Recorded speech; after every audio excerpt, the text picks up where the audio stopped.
Hello everyone, my name is Nguyễn, Thảo, Linh, and today I'm going to talk about my favorite dinosaur ever, which is the Triceratops. So, the Triceratops is a genus of a kind of animal called Chasmosaurian ceratopsid. I'm going to write that down for you. Chas.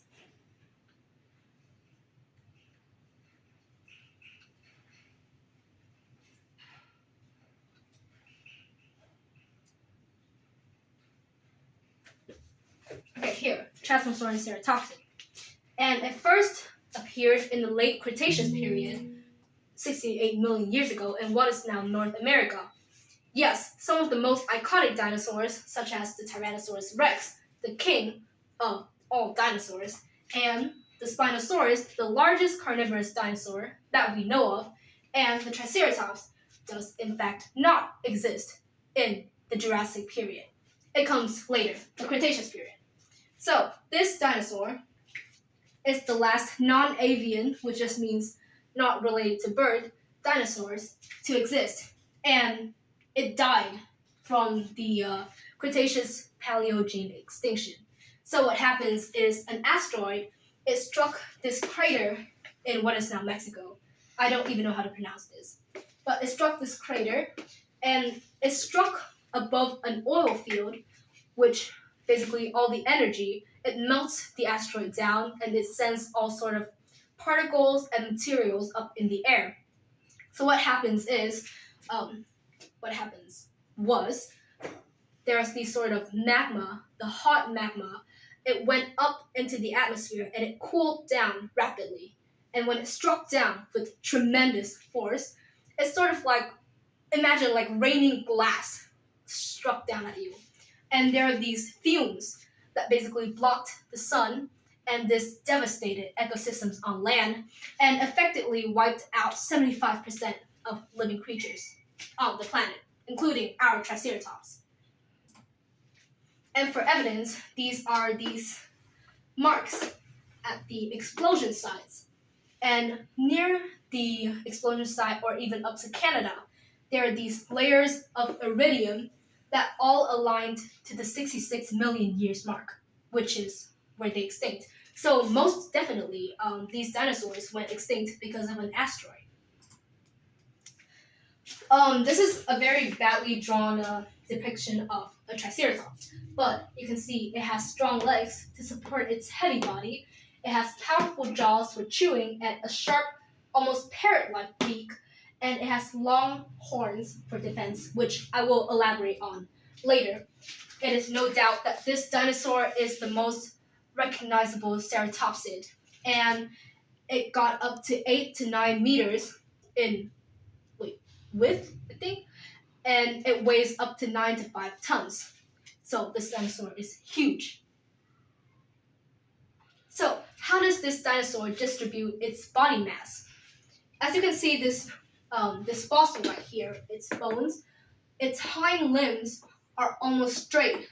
It's almost straight, like that of a rhino, okay. And its front limbs are kind of like laid and like sprawled out like a lizard. So what happens is, essentially, all of the force in the body, it all gathers at the head. So this head alone can have up to 1,000 pounds of force, which is no doubt frontal attack is their favorite attack.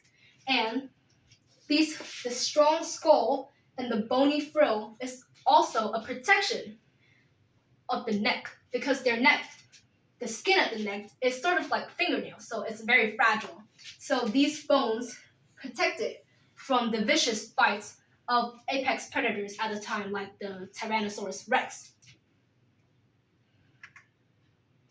Contrary to popular beliefs, Tyrannosaurus rex isn't always invincible and the king of all. These kind herbivore dinosaurs can also stand a fight. And this is my most favorite part of this dinosaur, the frill. Just look at how majestic this is. The frill, it looks sort of like a high and mighty king or queen. So this frill is made completely out of bone, and it is 6 times bigger than our skull, a human skull. And these sort of edges, as you can see, these sort of edges are the most damaging and the most painful points of this frill. So traditionally, or like back in the old days where technology didn't develop much, people thought that this frill was only for defense against other apex predators. But newer research has stated that these frill can also be some sort of species identification or some sort of courting, mating, or just asserting their dominance with other Triceratops in general. Next up is their horns. So, different from the horns of other animals we know today, such as a rhino's horn, which is made of keratin, and an elephant's horn, which is made of ivory. This is made out of solid bone, complete bone. It kind of penetrates out of the skull. And these horns are super powerful. So these horns can stand up to 36,000 pounds of force. It's almost invincible. And some of you, if you have looked at the back of a Triceratops head, you might be wondering, what is this? What is this round thing? This is actually a joint that connects its head and its body together. So you can see this almost sphere-like shape, like almost sphere-like. And what this does is essentially giving the Triceratops the ability to rotate its head almost 360 degrees. And in fact, this is the closest animal that we know of that can rotate its head almost 360 degrees.